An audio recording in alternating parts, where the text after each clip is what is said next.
আশ্বিরের শারদ প্রাতে বেজে উঠেছে আলোকমঞ্জি। নমস্কার। শারদোৎসব তো এসেই গেল, যদিও ঘন ঘোর বর্ষায় শারদোৎসবের যে সমস্ত আনন্দ দুঃখের মধ্যে ম্লান হয়ে যাচ্ছে, তবুও তো আমাদের মনে হাজারটা ঢাক বাজে বাঙালির এই সময়। বাইরে কাশফুলগুলো জলের তোড়ে নষ্ট হয়ে গেলেও মনের মধ্যে কিন্তু কাশ ফুটে থাকে আদিগন্ত বিস্তৃত। শিউলি ফোটে, তার সুগন্ধে মাতোয়ারা হয় চারিদিক। তাই কয়েক বছর আগে আমার লেখা একটি শারদোৎসবের কবিতা আমি আজকে পাঠ করে শোনাব। কবিতার নাম আমি শরৎ লিখছি।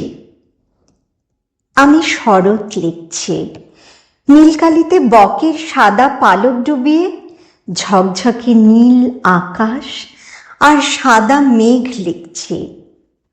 সাদা খইয়ের মতো শিউলি ফুলের নরম বোঁটা আঁকছি কমলা রঙে তুলি ডুবিয়ে। কাশের বনে হিল্লোল তুলছি সাদা রঙে। আমি শরৎ বুনছি নকশিপার শাড়িতে, যে শাড়ি জলের মতো স্বচ্ছ আর বাতাসের মতো ফুরফুরে। আমি মুঠো মুঠো অভ্রকুচি ছড়িয়ে দিচ্ছি, তারা শরতের সোনা রং রোদ হয়ে ঝরে পড়ছে চারপাশে।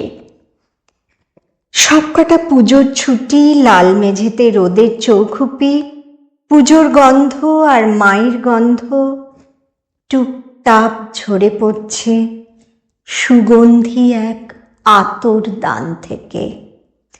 আমি শরৎ লিখছি, আঁকছি, বুনছি, ছড়িয়ে দিচ্ছি চারিদিকে। দীর্ঘ 1 বছর পরে আনন্দময়ী ঘরে ফিরছেন যে। নমস্কার।